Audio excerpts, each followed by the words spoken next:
back to another, to day 9, 9, of Feb-Brew-Ary. Can you believe it's gone that fast? No, it's incredible. I mean, this is also, February dimensionally transcendental because it's not actually the 9th here, but... Right. But even so... Still, pretty... The fact that we are at 9 days so far, we're almost... only 28 in February, so we're... It's, I find it very interesting away. because I, think of all my month's plans and stuff with my books and things, and I'm like, wow, it's like time flies. Yeah. Right, so we have the delicious pork rinds for our snacks. One of those. We have some beers we're going to do a few days. We're going to do a macro brew today. Now, that's interesting. I was chatting to our friend Jay. I heard this. Yeah, I'm a fan. Oh, glasses. Where are the glasses? So, as you know, I'm a fan of crappy European lager. Yes. I have a fondness for Heineken. Heineken, I'd probably say, rates about 3rd on my beer scale. Really? Because when I lived in Paris, that was my go-to beer. And I've had many, many, many nice experiences. Okay. I started off with a glass of Heineken. It's also the beer of James Bond. Okay. Because when Daniel Craig became James Bond, Heineken sponsored it. Yes. So he is seen drinking Heineken in the movies. Yeah.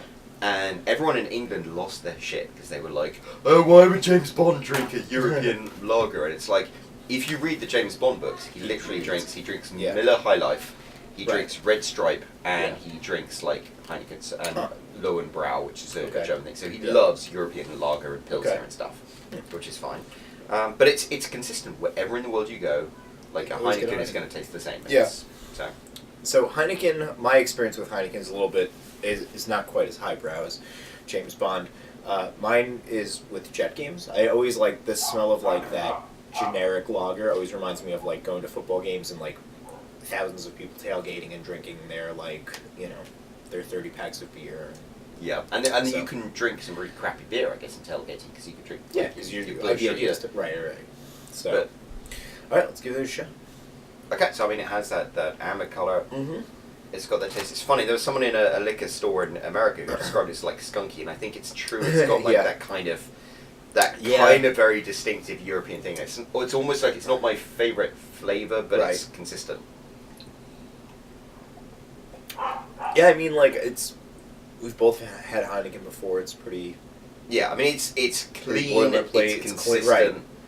I could literally drink gallons of it, and I have. Yeah.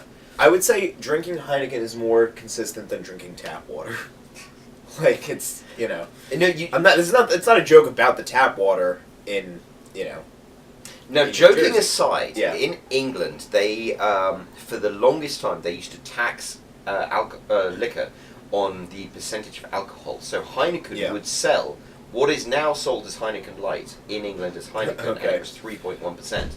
And so people used to joke that Heineken was non-alcoholic beer. Right. And it tasted terrible. And then I guess in the late 90s, the laws changed and they brought in the 5% Heineken, which is stuff we enjoy today. But it's funny because Heineken had for the longest time the reputation of being like... Right. That real hard 5% Heineken.